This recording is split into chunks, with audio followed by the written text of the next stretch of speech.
आज हम पढ़ेंगे मौर्य साम्राज्य और मध्य प्रदेश। मौर्य युग में पहली बार संपूर्ण देश एक राजनीतिक सत्ता के अधीन आ गया। मध्य प्रदेश भी मौर्य शासकों की क्रीड़ा स्थली रहा। जैसे उज्जैन व विदिशा जैसे क्षेत्रों को महत्व प्राप्त हुआ। चंद्रगुप्त मौर्य के पश्चात उसका पुत्र बिंदुसार मौर्य साम्राज्य का उत्तराधिकारी बना। बिंदुसार ने अपने एक पुत्र सुसीम को तक्षशिला का तो अशोक को उज्जैनी का राज्यपाल या प्रांतपति नियुक्त किया। कहते हैं तक्षशिला में एक बार भयंकर विद्रोह हुआ जिसे सुसीम दबा नहीं सका। तब बिंदुसार ने राजकुमार अशोक को भेजा और अशोक ने सफलतापूर्वक इस तक्षशिला विद्रोह का दमन किया। इससे प्रभावित होकर के ही बिंदुसार ने अशोक को उज्जैनी का राज्यपाल अर्थात प्रांतीय शासक नियुक्त किया। अशोक ने अवंती में भी विद्रोह का दमन किया। राजकुमार अशोक ने उज्जैनी में 11 वर्ष तक शासन किया। उसका विवाह बेसनगर अर्थात विदिशा की श्रेष्ठी पुत्री देवी से हुआ।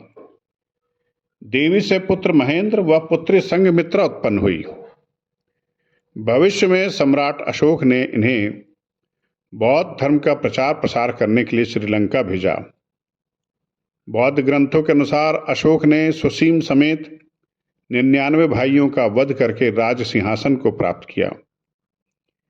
पाटलिपुत्र जाते समय अशोक विदिशा के एक ब्राह्मण परिवार को अपने साथ ले गया।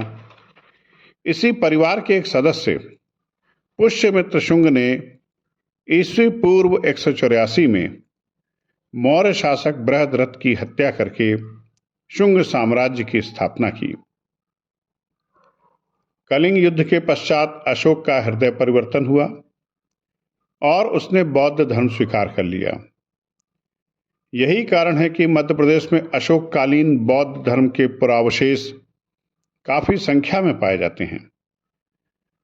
अशोक के 4 पुत्रों में से एक कुणाल की शिक्षा दीक्षा उज्जैनी में ही हुई। अशोक के शासनकाल में कुणाल उज्जैनी का राज्यपाल था। कुणाल के पश्चात उसका पुत्र संप्रति उज्जैनी का राज्यपाल बना। श्रीलंकाई ग्रंथ महावंश के अनुसार अशोक ने देश भर में 84,000 स्तूपों का निर्माण किया, जिनमें से कुछ मध्य प्रदेश में भी निर्मित किए गए, जैसे सांची, विदिशा, उज्जैन, कसरावद, नावदा टोली, भरहुत, मवई, मंडला आदि स्थानों पर स्तूप निर्मित किए गए। आइए हम कुछ स्तूपों की जानकारी प्राप्त करते हैं। सबसे पहला उज्जैनी का बौद्ध महास्तूप। उज्जैन बौद्ध धर्म का महत्वपूर्ण केंद्र था। बुद्ध के महापरिनिर्वाण के पश्चात इस प्रदेश को बंटवारे में बुद्ध की आसंदी और चीवर प्राप्त हुए, जिस पर कांचन वन में एक स्तूप का निर्माण किया गया। अशोक की पत्नी देवी ने इसका विस्तार किया। चूंकि देवी वैश्य वर्ण से थी, इसलिए इस स्तूप को वैश्य टेकरी के नाम से जाना जाता है। इस स्तूप का उत्खनन 1938-39 में M.G. गदरे ने करवाया। इस वैश्य टेकरी स्तूप की अपनी कुछ विशेषताएं हैं, जैसे यह विशालतम स्तूपों में से एक है। यहां सांची स्तूप के समान तोरण द्वार निर्मित हैं।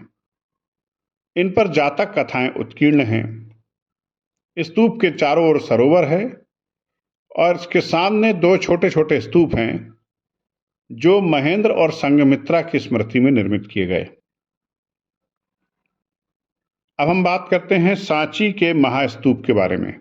स्तूप क्रमांक 1। रायसेन जिले में स्थित इस महास्तूप का पुनरुद्धार 1912 से 1920 के मध्य प्रोफेसर जॉन मार्शल ने करवाया।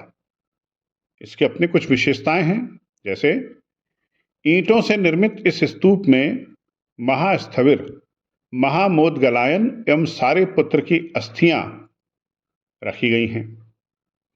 इसे त्रिमेधी स्तूप कहा जाता है। तोरण द्वार पर जातक कथाएं उत्कीर्ण हैं। स्तूप का व्यास 120 फीट एवं ऊंचाई 54 फीट है। समीप ही स्तूप क्रमांक 2 एवं 3 भी निर्मित हैं। अब हम बात करेंगे सतधारा स्तूप के बारे में। प्राचीन बौद्ध केंद्र सतधारा सांची के समीप स्थित है।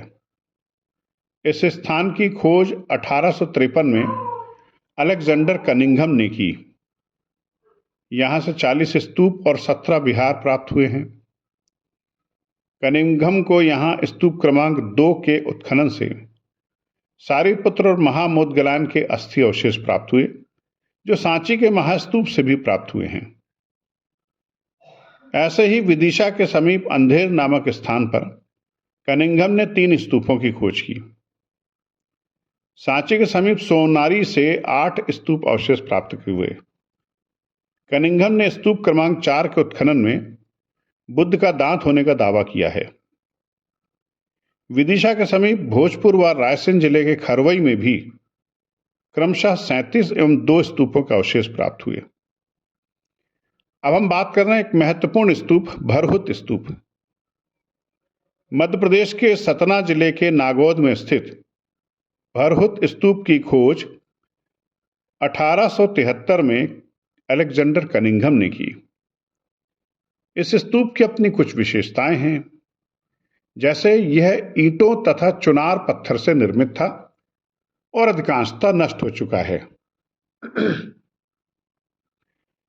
वेदिका एवं तोरणों में उत्कृष्ट शिल्पांकन है।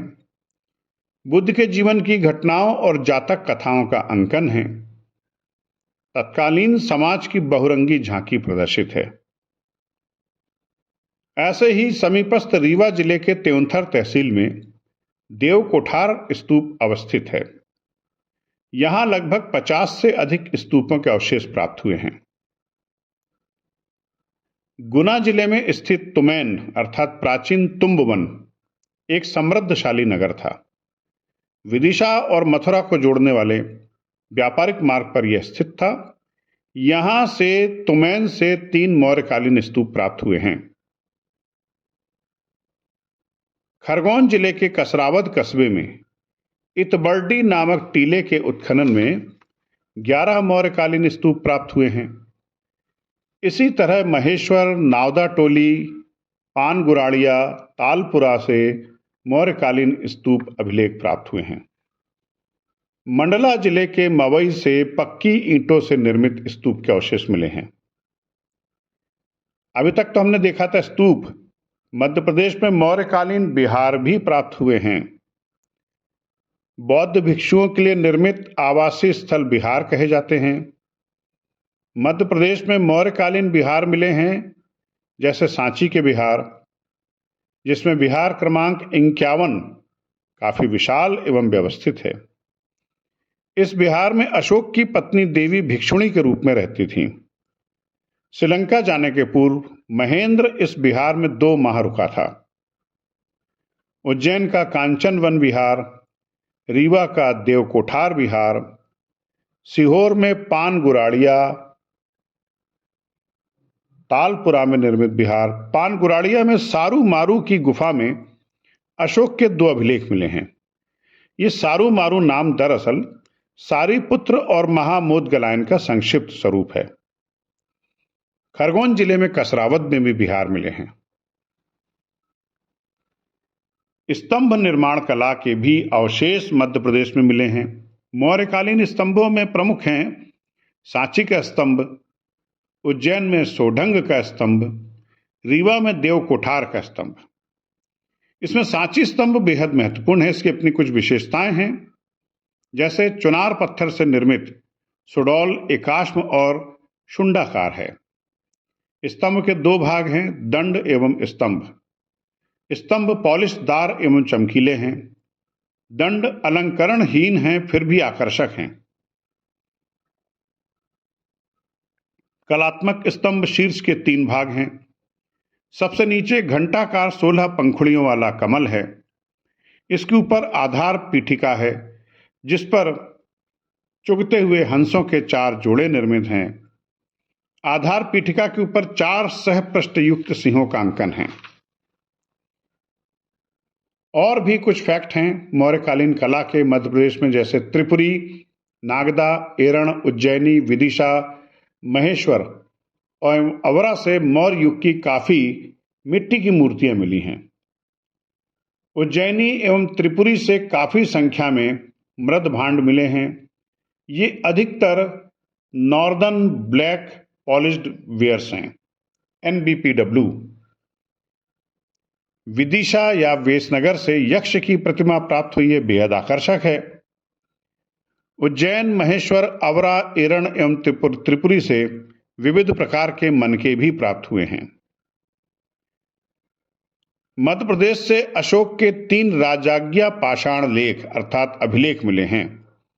एक जबलपुर के समीप रूपनाथ अभिलेख जो कटनी जिले में मिला है, दतिया के समीप गुर्जरा अभिलेख और सीहोर जिले में पानगुराड़िया अभिलेख। ये जो गुर्जरा अभिलेख है दतिया वाला, इसमें अशोक का नाम अशोक मिलता है। एक धर्मादेश सांची में भी मिला है। इसके साथ मौर्य ब्राह्मी लिपि के मिले जुले शिलालेख कदीतलाई, खरवई, तालपुरा, भीमाकुर, सांची, नलपुरा और पानगुराड़िया में मिले हैं। इस प्रकार मौर्य काल के कला एवं संस्कृति के व्यापक नमूने मध्य प्रदेश की धरा से प्राप्त होते हैं। जय हिंद।